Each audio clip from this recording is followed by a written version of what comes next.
বিয়ের পর বউ কি ঘরের সব কাজ করতে বাধ্য? ইসলাম কি বলে?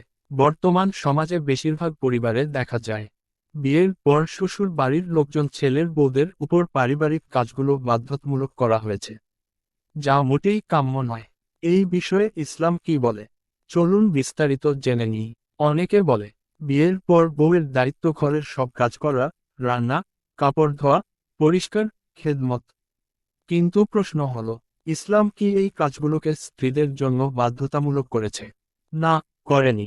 ইসলামের দৃষ্টিতে স্ত্রীর মূল দায়িত্ব হল স্বামীর আনুগত্য, শরীয়তের সীমার মধ্যে, নিজের ইজ্জত ও স্বামীর সম্পদ রক্ষা, এবং পরিবারের ভালোবাসা ও শান্তি বজায় রাখা। ইমাম ইবনে আবিদিন রহিমাহুল্লাহ বলেন, রুটি বানানো বা পানি আনা স্ত্রীর ওপর বাধ্যতামূলক নয়। রদ্দুল মুখতার 3/576। নবীজি সাল্লাল্লাহু আলাইহি ওয়াসাল্লামের প্রিয় কন্যা ফাতিমা রাদিয়াল্লাহু আনহা ঘরের কাজ করতেন, কিন্তু সেটি ভালোবাসা ও দায়িত্ববোধ থেকে। অন্য হাদিস শরীফে আসে, আলী রাদিয়াল্লাহু আনহু বাইরের কাজ করতেন, আর ফাতিমা রাদিয়াল্লাহু আনহা ঘরের কাজ করতেন। আবু দাউদ 285। কিন্তু জোর করে কোনো স্ত্রীকে ঘরের কাজ করতে বাধ্য করা শরীয়ত সম্মত নয়। তবে যদি স্ত্রী স্বেচ্ছায়, ভালোবাসা থেকে এই কাজগুলো করে, তা হয়ে যায় সওয়াবের কাজ। এতে আসে পারিবারিক শান্তি ও রহমত। আর রাসূলুল্লাহ নিজেও স্ত্রীর কাজে সহায়তা করতেন।